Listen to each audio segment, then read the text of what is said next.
complicada para fazer, deputado. Porque o senhor afirmou que a mulher, por engravidar, ela tem que receber um salário menor. O senhor não acha que está equivocado? A mulher, muitas vezes, é provedora da sua própria família. Como que ela vai ganhar menos? Porque ela é engravida. A revista que fez essa matéria não me entrevistou.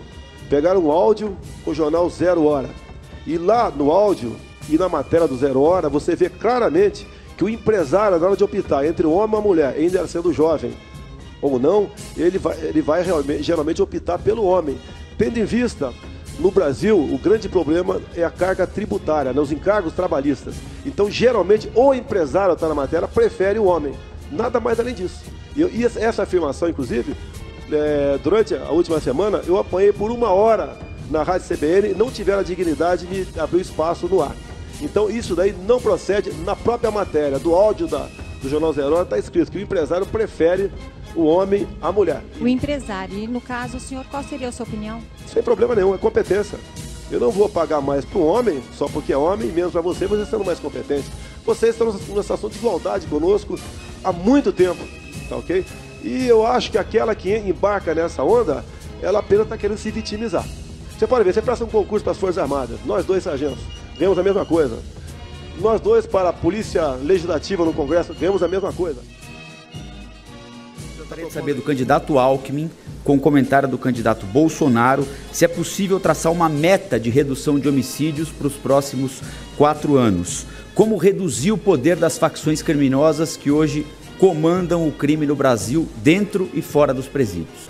A violência só cresce no Brasil exatamente porque é uma equivocada política de direitos humanos. O policial civil, especial militar, nunca foram tão desvalorizados.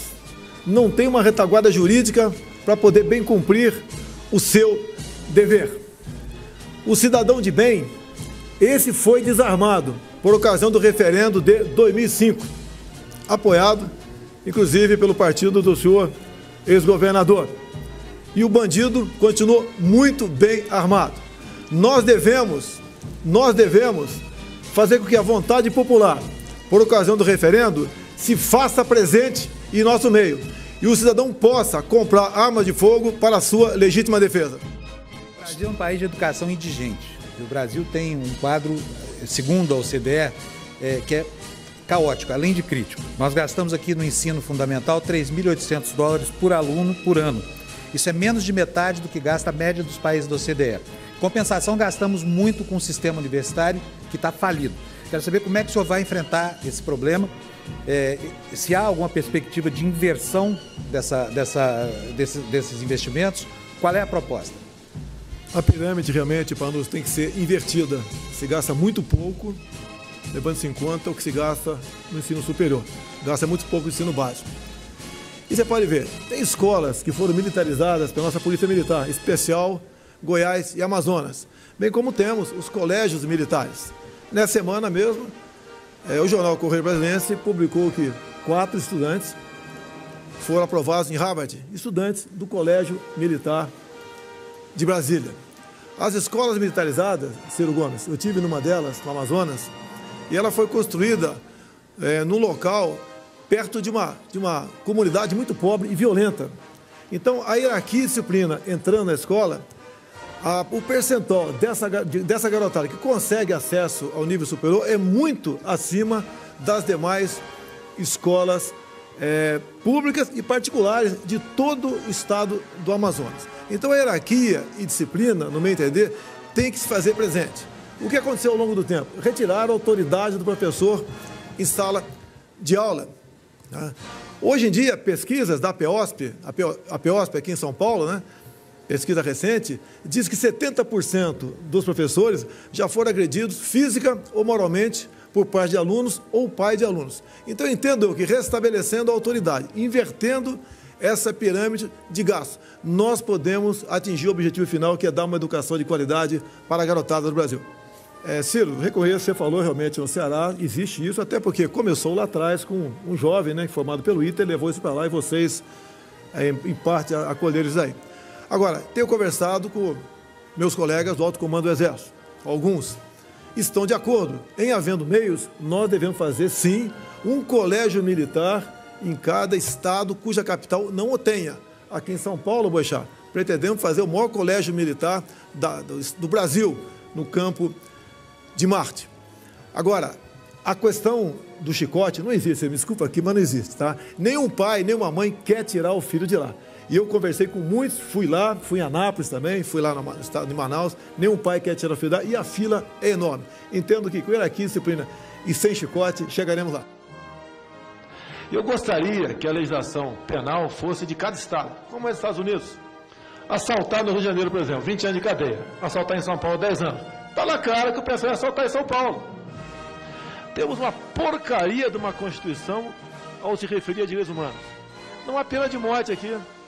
O cara não teme nada. Não há prisão perpétua. O canalha nem precisa trabalhar. Fica sugando o Estado no tempo que está detido. Enquanto tiverem essa ideia de mataram 60 mil, eu queria que matasse 200 mil vagabundos. Eu estou preocupado quando os inocentes morrem nesses momentos, e não com os marginais. Sou da paz, tá de brincadeira? Soltar pombinha lá na praia de Copacabana, abraçar a Lagoa Rodrigo de Freitas como uma maneira de protestar contra a violência, você só pode matar o vagabundo numa situação de tanto rir da palhaçada que vocês fazem nesse momento. Eu queria que um comandante de polícia militar, ou secretário de segurança, ou governador, convidassem aqueles que pregam a paz para fazer, por exemplo, a reintegração de posse aqui do Hotel São Paulo. 350 pessoas invadiram. 350 marginais invadiram.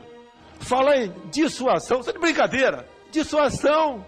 Uso moderado da força, arma de fogo. O cara já botou 20 tiros em cima do policial. Muitos de vocês aí, estão se lixando para a vida do policial. Você tinha que ter vergonha de comparecer e falar essas asneiras publicamente. Sabe o que é vida? A vida policial não vale uma titica para alguns dos senhores daqui. Já visitaram um presídio militar? Só tem vagabundo e marginal? Tem alguns que até são, mas tem muita gente que está pagando o pato. Que, para o governador, prendendo o policial, resolver o problema. Ou se não é para tirar, então vamos criar uma polícia desarmada. Agora, a semana, pegaram uma arma aí, um marginal, acho que foi Rio de Janeiro, com luneta, ou seja, precisão a 600 metros de distância. Pela topografia do Rio de Janeiro, duvido qual policial vai chegar nessa favela para cumprir uma ordem judicial, ou para dar uma batida, ou para fazer o que quer que seja, pô. Enquanto vocês, muitas vezes, alguns de vocês, né, vão ficar em casa dormindo nessa hora, vendo televisão, vendo filme, tomando uísque, para no dia seguinte, de acordo com o que aconteceu na madrugada anterior, descer a porrada no policial militar. Se um dia eu tiver poderes para tal, né, não vai ter 1 centavo para ONG, 1 centavo para qualquer órgão relacionado a direitos humanos. Vocês vão trabalhar, vão deixar de viver em cima da desgraça que vive o policial militar e o policial civil. Os coitados têm uma vida atrás daquela farda e não dão bola para essa vida. A meio de dissuasão. Tá de brincadeira, né? Tá de brincadeira. O que é? Fazer careta? É assim? Pro marginal? É isso que quer? Tag, arma de choque. Esses caras não estão de brincadeira, não. Agora, vocês não tem culhão para estar à frente, para mostrar a polícia militar como é que é uma reintegração de posse, como é que é uma incursão para resgatar colega preso numa favela, sair lá do Rio de Janeiro, do centro do Rio, e até Santa Cruz à noite, passando pelo Cesarão. Eu duvido que tenha culhão de fazer isso aí. Daí vocês vão ver o que é atividade policial militar. Não sabe, pô. Prega uma perfeição hipotética. Me desculpe se eu estou sendo grosseiro aqui. Prega uma perfeição hipotética com quem está com um fuzil na mão, com quem bota, sequestra, quebra as pernas, joga lá dentro de um pneu lá no Morro de Janeiro, toca fogo no cara vivo. Esse tipo de gente, vocês acham que tem que dar um choquezinho, dissuadi-lo? Desafio os senhores se apresentar no seu respectivo estado para ficar uma semana à disposição da Polícia Militar nessas missões. Para depois começar a dar o devido tratamento a esses homens, que esses sim são os nossos verdadeiros heróis, e não gente de paletó e gravata, apenas pregando aqui métodos hipotéticos que levariam à perfeição, mas que na verdade levam a morte ao policial e levam a morte e a tristeza do nosso povo brasileiro. Olha, quando eu falo em pena de morte, é que uma minoria de marginais aterrorizam a maioria de pessoas decentes. Quando se fala em menor vagabundo, como esse que foi preso lá no Porto, Rio de Janeiro, você tem que ter uma política para aprisionar esses caras, buscar a redução da moralidade penal e não defender e não defender esses marginais como se fossem excluídos da sociedade. Não são excluídos, são vagabundos, que devem ter um tratamento adequado. A minha comissão não vai ter espaço para defender esse tipo de minoria. Então você já é o presidente, é isso? Não vou. Quem decide a presidência a presidência não é o presidente da casa. Quem decide é o líder do respectivo partido. E o Eduardo da Fonte garantiu, caso caiba ao meu partido, eu seria o candidato do mesmo. Deputado, quais outros temas o senhor pretende defender? Olha só, buscar a redução da moralidade penal, uma política de planejamento familiar, buscar uma maneira de dizer à sociedade que eles foram enganados com o Estatuto de Desarmamento, só desarmou o cidadão de bem, os marginais continuam armados, tá ok? Lutar uma maneira para legítima, não apenas legítima defesa da vida própria de outros, mas legítima defesa do seu patrimônio de outrem, para dar uma resposta ao MST, que invade propriedade de quem trabalha, que leva o terror ao campo. Tem que mudar a política de direitos humanos, são para humanos direitos, não para vagabundos marginais que vivem às costas do governo. Olha, hoje em dia, uma mulher, por exemplo, um homem, né, tem que ter 25 anos e 3 filhos para fazer laqueadura ou vasectomia. Esse impedimento tem que diminuir. Quem quiser fazer laqueadura ou vasectomia, que eu faça a partir dos 18 anos de idade. Não pode uma mulher, por exemplo, ter 5, 6, 7, 8 filhos com 25 anos de idade e jogar essa conta para o Estado pagar. Deputado, agora há pouco teve uma manifestação aqui. Não me avisaram. Contra o beijo gay? Não, a favor do beijo gay. A favor do beijo gay? Pode beijar à vontade. Pode se beijar à vontade. Não podemos, a minha briga não foi contra homossexuais, sempre foi contra o material escolar.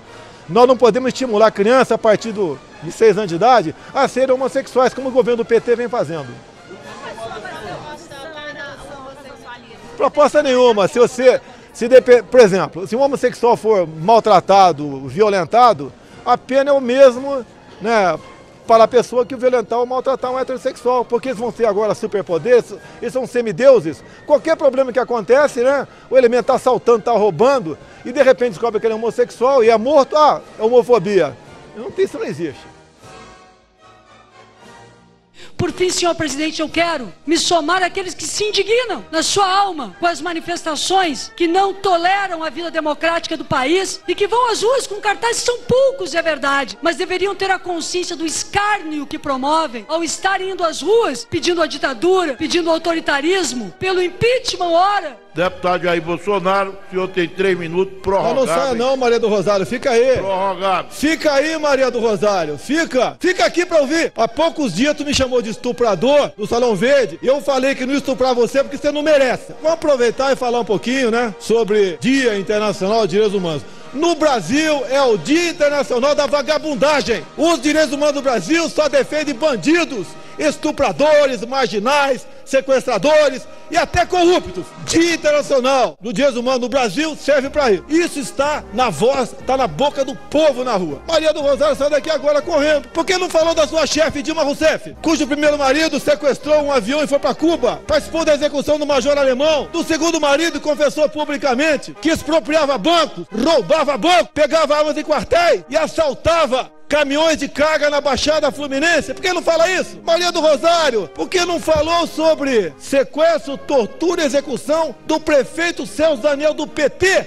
Nunca ninguém falou nada sobre isso aqui.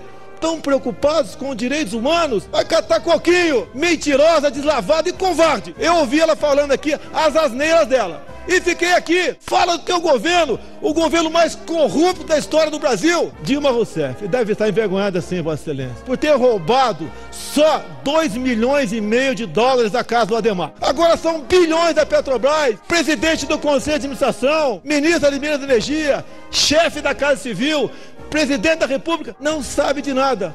Quantas dezenas de milhares de pessoas morrem por esse dinheiro desviado para o seu partido, para a sua causa? Esteve agora na Unasul se reunindo com a escória da América Latina, tratando, entre outras coisas, para abertura do espaço aéreo para os países aqui da Unasul. Cuba não faz parte, mas está no bolo. Além de tráfico de droga, é o tráfico de armas e munições, Já tem 11 mil cubanos aqui, milhares de haitianos. Esse Congresso votou aqui sem ler a isenção de visto para iraniano entrar em nosso país. O Mujica aceitou agora. Presidiário, terrorista de Guantánamo. Estamos trazendo para dentro do Brasil o que é de pior do mundo, a escória do mundo para dentro do Brasil. Cria uma Academia Nacional de Defesa aqui na América Latina. Para quê? Para planificar o ideário esquerdista. Que país é esse que está quebrado? Não é apenas a Petrobras, não. As outras empresas vão sofrer isso lá fora. O Brasil está quebrado.